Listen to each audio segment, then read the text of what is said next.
Hello दोस्तों, आज मैं आपको कंपैरेटिव गवर्नमेंट एंड पॉलिटिक्स के इम्पोर्टेंट एमसीक्यू बेस्ड क्वेश्चन जो कि ब्रिटिश कॉन्स्टिट्यूशन के ऊपर होंगे क्वेश्चन, वो हम आपको बहुत ही इम्पोर्टेंट क्वेश्चन है जो आपको ये पार्ट फर्स्ट है। मैं आपको पूरे क्वेश्चन 100 कराऊंगा, मतलब 100 क्वेश्चन कराऊंगा एमसीक्यू। ये पार्ट 1 है जिसमें 50 क्वेश्चन हैं, तो आप इसे ध्यान से अपने कॉपी में नोट्स करें और इसको याद करें। ये आपके एग्ज़ाम में बहुत हेल्प करेंगे। मैं हूँ हेमंत राजपूत। आपका ज़्यादा टाइम बर्बाद न करते हुए शुरू करते हैं। पहले क्वेश्चन की ओर बढ़ते हैं। देखो, जैसे पहला क्वेश्चन हमारा, in the election held on 6 May 2010 the number of members of House of Commons are. तो आपको इसमें बताना है जो 6 मई सन 2010 को इलेक्शन हुए थे हाउस ऑफ कॉमन्स में, उसमें कितने मेंबर्स थे। तो इसको आपको, यदि आपको इसका आंसर आता है तो आप कमेंट में लिख सकते हैं। चलो हम इसका आंसर बताते हैं आपको। इसका आंसर होगा ए, मतलब 650। आप देख सकते हैं। इसके आप स्क्रीनशॉट भी ले सकते हैं अपने पास, बाकी लिख सकते हैं, या पॉज भी करके वीडियो पॉज करके भी आप लिख सकते हैं इसको। ठीक है, अब बढ़ते हैं नेक्स्ट क्वेश्चन की ओर। देखो, the house of Lord act pass in, the house of Lord act कब पास हुआ था ब्रिटेन में, तो आपको ये बताना है। इसका आंसर आप कमेंट में बताएंगे। ठीक है, या इसका आंसर आपको कमेंट में बताना है। यदि नया है तो फिर मैं आपको कमेंट में पिन कर आपको रिप्लाई करके आंसर बता सकता हूँ इसका।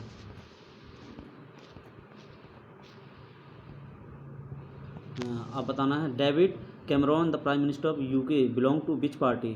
तो डेविड कैमरॉन थे प्राइम मिनिस्टर ऑफ यूके के, वो किस पार्टी से बिलोंग करते थे।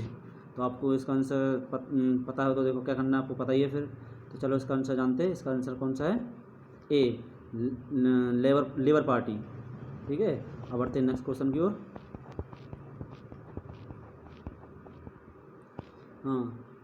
Gordon Brown belong to which political party. तो देखो, जैसे जहाँ तक मुझे पता है वहाँ तक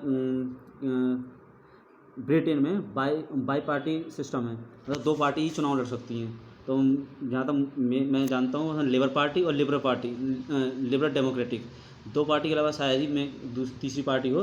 तो इसमें देखो, उसमें क्या हुआ था, लेबर पार्टी था, तो इसका आंसर क्या हो जाएगा, लिबरल डेमोक्रेट्स। इसका आंसर क्या है, सी। सॉरी, एक मिनट। चलो नेक्स्ट क्वेश्चन पे चलते हैं। क्वेश्चन नंबर 6, तो ऐसे बताना है, peers is a form term for home country. जो पीयर्स है वो किस कंट्री में यूज़ करते हैं और किसके लिए यूज़ करते हैं, आपको कमेंट में बताना है। मैं बताऊंगा किस कंट्री में यूज़ करते हैं, आपको बताना किसके लिए यूज़ करते हैं। तो इसका सही आंसर होगा इसका यूएसए, मतलब ए, यूएसए में इसका मतलब पीयर्स को यूज़ करते हैं। आपको बताना है क्यों करते हैं और किसे बोलते हैं, कमेंट सेक्शन में बताना है आपको।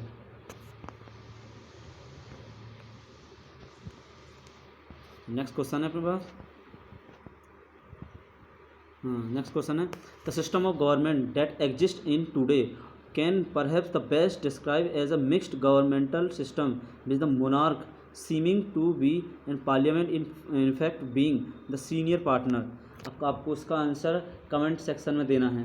मैं इसका आंसर दे सकता हूँ, लेकिन मैं चाहता हूँ कि आपने यदि अच्छे से पढ़ा है कॉम्परेटिव गवर्नमेंट एंड पॉलिटिक्स तो आप जरूर इसका आंसर दे सकेंगे। ये बहुत ही आसान है।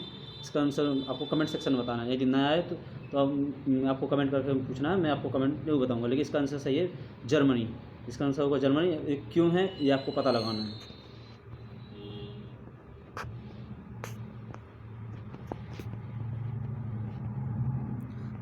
आगे चलते हैं। The British have always been ruled by monarch. मतलब जो ब्रिटेन था वो हमेशा किसके द्वारा रूल किया गया है, मोनार्क, मतलब राजा रानी सिस्टम, मतलब क्वीन एंड किंग दोनों में से कोई ना कोई क्या हुआ, रूल किया है ब्रिटेन पे। तो ऐसे कौन सी सेंचुरी है जहाँ पर मोनार्की नहीं थी ब्रिटेन में। तो आपको, तो इसके कौन सा आंसर होगा इसका आंसर होगा बी, मतलब 17वीं सेंचुरी। इस टाइम पे वहाँ पर किसी भी मोनार्क का वहाँ पर शासन नहीं रहा। चलो आगे बढ़ते हैं, क्वेश्चन नंबर 9 पे चलते हैं।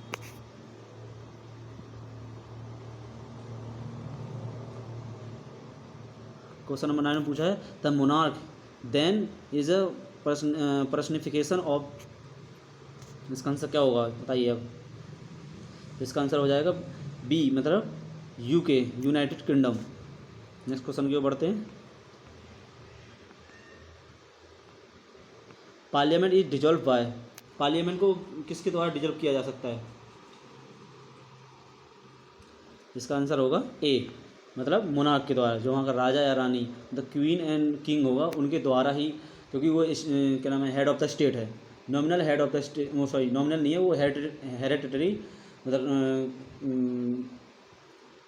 हेड ऑफ द स्टेट है, तो उसके द्वारा ही क्या नाम है, पार्लियामेंट का डिजॉल्व हो सकता है। तो 10th का होगा A.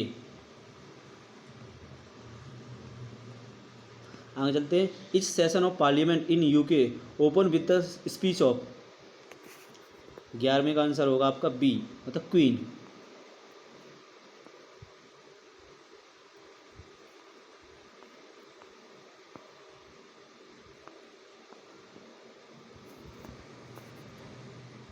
The greater part of this was earmarked for household expenses and salaries of member of the royal household।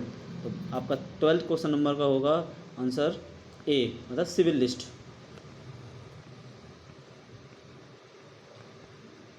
The privy council is presided over by the, इसका आंसर क्या होगा आपका डी, मतलब monarch.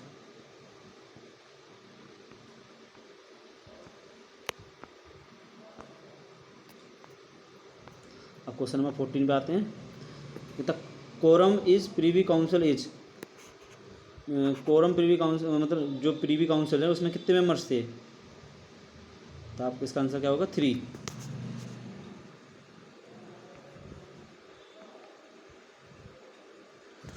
The parliament of which country sits in the palace of Westminster, probably better known as the house of parliament. इसका answer क्या होगा? इसका answer आपको कमेंट में बताना है।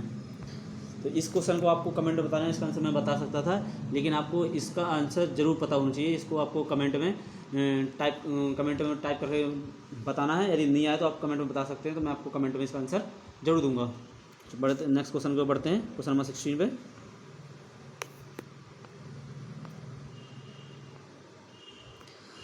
The June 1975 is the significant year in the constitution history of UK in what respect? इसका answer होगा बी, मतलब रेफरेंडम। यदि आपको जानना है क्यों है कैसे है तो आप मुझे कमेंट सेक्शन में जरूर बताएं। तो मैं आपको इसकी विद एक्सप्लेनेशन एक न्यू वीडियो अपलोड कर दूंगा, जिससे आपको हर क्वेश्चन का एक्सप्लेनेशन मिलेगा। तो नेक्स्ट क्वेश्चन की ओर बढ़ते हैं, question number 17। The member of parliament commons member of parliament are elected by those of their fellow citizens who have attend the age of death and are not specially disqualified from voting by law. इसका answer क्या होगा? आपको पता है तो comment में करिए। चलो मैं इसका आंसर नहीं बता रहा हूँ, आपको इसको कमेंट में बताना है इसका आंसर।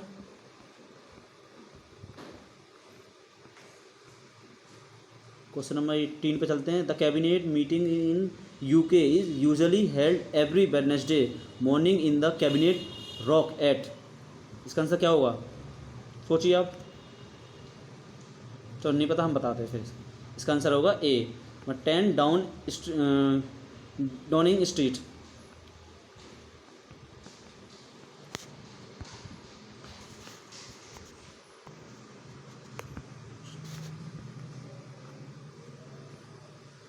चलो क्वेश्चन नंबर 19 पे चलते हैं। In UK how many classes of parliament bill, मतलब कितनी क्लास के पार्लियामेंट ब्रिटेन पार्लियामेंट में क्या बोलते हैं, मतलब बिल पास किए जाते हैं। ठीक है, तो आपको बताना है इसका आंसर। तो क्या होगा इसका आंसर? डी, मतलब 4 type of bill passes in UK parliament. तो नेक्स्ट क्वेश्चन की ओर बढ़ते हैं, question number 20। The modern jury in dash and Wales consist of 12 man और women between the age of 18 and 65। इसका आंसर होगा बी, इंग्लैंड। नेक्स्ट क्वेश्चन को बढ़ते हैं 21। The leader of cabinet is, इसका आंसर होगा आपका B, the prime minister of UK. The supreme control over foreign policy is exercise by, इसका answer होगा D, the prime minister.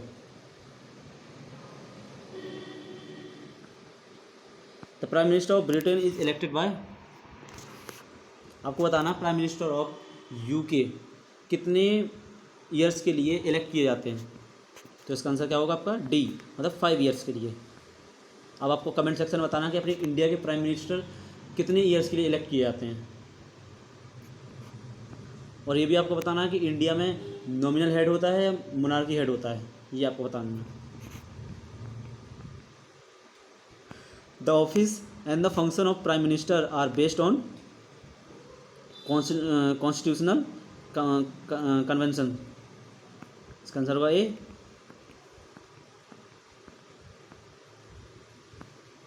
The Conservative party leader sir Alec Douglas Home become prime minister in, कौन सी year में बने थे वो?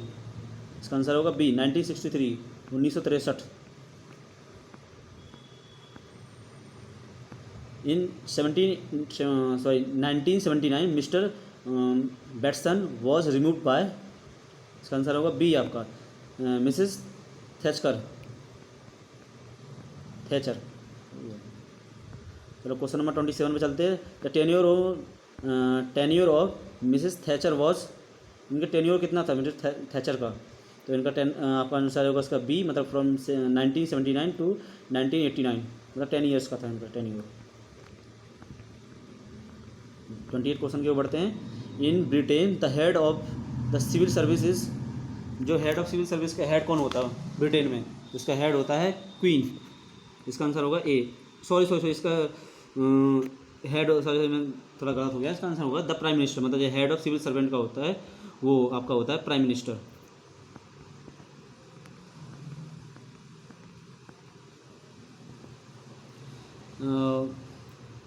Mrs Margaret Thatcher ruled the country for 10 years. अभी अपने पढ़ा था ना कि 1979 से और 1989 तक उनका रूल था, तो कितने लिए 10 ईयर्स के लिए। देखिए इसमें 11 ईयर्स दिया है। एक मिनट में मैं रीचेक करता हूँ आपको, एक मिनट रुकना। सॉरी शायद मिस प्रिंट हो गया होगा। I will check then you I replied in the comment box में, ठीक है। नेक्स्ट क्वेश्चन के लिए बढ़ते हैं। Question number 30, 1990 Mrs Margaret Thatcher was removed by, इनके द्वारा मिसेस मार्गरेट को रिमूव किया गया था। तो इसका आंसर होगा आपका A, mister John Major. Next question की ओर बढ़ते हैं। The name of first Labour party leader who become the prime minister of second term. तो आपका 31 क्वेश्चन का आंसर होगा आपका D, Tony Blair. The residential place of prime minister, sorry British prime minister, कहाँ पर है उनका रेजिडेंशियल प्लेस? इसका आंसर होगा A, 10 Downing Street. Tony Blair become prime minister for the second term, कब बने थे वो? इसका आंसर होगा आपका सी, 7 जून।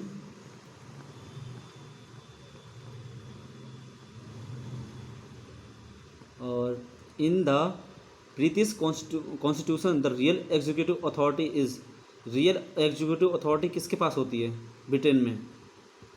इसका आंसर होगा ए, द कैबिनेट। नेक्स्ट पढ़ते हैं क्वेश्चन की ओर। 35, the cabinet consist of prime minister and about, तो इसका आंसर होगा आपका सी, मतलब 80 ministers. Question number 36, the majority of the cabinet ministers are always from, तो 30 क्वेश्चन आपका आंसर होगा C, house of the Commons. Next question, question number 37, the British ministry consist of C, 80 ministers. अभी आपको पीछे मतलब अभी अपने क्वेश्चन और किया था, रिपीट हो गया question. Ministerial responsibility is of, इसका आंसर होगा आपका बी, मतलब 2 type. 39, the key man in the cabinet of UK, 39 का आंसर होगा आपका B, the prime minister. Question number 40, the crown act 1937 related to, इसका आंसर होगा आपका B, the salaries of the cabinet ministers. Question number 41, the driving and steering force in the British system of government is. तो इसका answer आपको comment section में बताना है, और नहीं आता तो आप गूगल सर्च करके भी लिख सकते हैं। यदि आपको फिर भी डाउट है कमेंट सेक्शन में कमेंट करें, फिर मैं आपको इसका आंसर बताऊंगा। तो नेक्स्ट क्वेश्चन की ओर बढ़ते हैं। Question number 42। क्वेश्चन नंबर 42 आप क्या कहता है, the cabinet system begin to develop during the reign of. इसका आंसर होगा आपका A, Charles second. Next question, the first who was impeached by parliament was. 43 का आंसर होगा आपका D, Earl of Danby. Question number 44, during the first world war a war cabinet was form consisting of. इसका answer होगा आपको comment section में बताना है कि वॉर टाइम पे जो इमरजेंसी, जैसे वॉर टाइम पे एक कैबिनेट बनाई जाती है जिसको इनर कैबिनेट बोला जाता है, उसमें कितने मेंबर्स या मिनिस्टर्स होते हैं, ये आपको मुझे कमेंट सेक्शन में बताना है। नया तो आपको पता ही है, कमेंट करना है, तो मैं आपको वही कमेंट सेक्शन में आपको इसका एक्सप्लेन कर सकता हूँ। तो नेक्स्ट क्वेश्चन के लिए बढ़ते हैं, क्वेश्चन नंबर 45 की ओर। तो इन 1917 the cabinet secretary was established by. तो आपका 45 का आंसर, अच्छा इसका भी आंसर आपको बताना है, चलो कोई बात नहीं, इसका भी आंसर आपको कमेंट सेक्शन में बताना है। यदि नया है तो बताइए आपको क्या लिखना है। बस तो आगे बढ़ते हैं 46 क्वेश्चन नंबर पे। Question number 46, the budget is prepared by. तो इसका आंसर होगा बी, द कैबिनेट। तो question number 47, privy council is related to. अभी आपको बताया था हमने क्वेश्चन किया था अभी, प्रीवी काउंसिल इज किस मतलब कहाँ पर होती है। तो आपको ये क्वेश्चन शायद रिपीट हो गया मुझे लगा, या फिर थोड़ा वैरायटी हो गया क्वेश्चन में। आपको इसका आंसर क्या होगा, इसका आंसर ए हो, मतलब इंग्लैंड में।